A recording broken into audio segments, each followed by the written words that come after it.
આણંદના પ્રવેશદ્વાર સામરખા ચોકડી ઉપર ટ્રાફિક વ્યવસ્થાના નામે વચેટિયાઓ દ્વારા હપ્તારાજની બધી વકરી। પોલીસની હાજરીમાં જ ફોલ્ડરિયાઓ દ્વારા કરાતા ઉઘરાણા પર રોષ।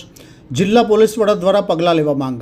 આણંદના પ્રવેશદ્વાર મનાતા સામરખા ચોકડી પરથી પ્રતિદિન હજારો નાના મોટા વાહનો આવાગમન કરતા હોય પોલીસ વિભાગ દ્વારા ટ્રાફિક વ્યવસ્થા અને નિયંત્રણ અંતર્ગત પોલીસ જવાનો ફરજ બજાવતા હોય છતાં સદર પોઈન્ટ ઉપર હપ્તારાજની બધી વકરવા પામી હોય તેમ કેટલાક ફોલ્ડરિયા દ્વારા પોલીસનો રૂઅબ છાંટી ઉઘરાણા કરતા હોવાનો આક્ષેપ થતાં જિલ્લા પોલીસ વડા દ્વારા તપાસ હાથ ધરી પગલાં લેવા વાહન ચાલકો દ્વારા માંગ કરવામાં આવી હોવાનું જાણવા મળ્યું છે। પ્રાપ્ત વિગતો અનુસાર આણંદમાં આવાગમન માટે સામરખા ચોકડીથી થતા હોય સદર સ્થળે ટ્રાફિક વ્યવસ્થા અને નિયંત્રણ અંતર્ગત પોલીસ વિભાગ દ્વારા પોઈન્ટ ઊભા કરવામાં આવ્યા છે, પરંતુ પોઈન્ટ પૈસા કમાવાની ધીકતી કમાણી બનવા પામ્યા હોય તેમ સદર પોઈન્ટ ઉપર કેટલાક ફોલ્ડરિયા પોલીસ હોવાના રૂઅબ છાંટી નાના મોટા આવાગમન કરતા વાહન ચાલકો પાસેથી નાણાં ઉઘરાવતા હોવાના અંગુલી નિર્દેશ થતાં નવાઈ એ છે કે સામરખા ચોકડી પાસે જ પોલીસ ચોકી કાર્યરત છતાં થતા ઉઘરાણા શું ગાંધી વૈદ્યના સહિયારા ના સવાલ ઉઠતા જિલ્લા પોલીસ વડા દ્વારા તપાસ હાથ ધરી યોગ્ય કાર્યવાહી હાથ ધરવામાં આવેની માંગ વાહન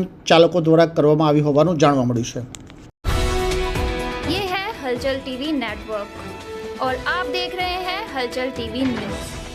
हर हलचल पर नज़र, हर हलचल की खबर।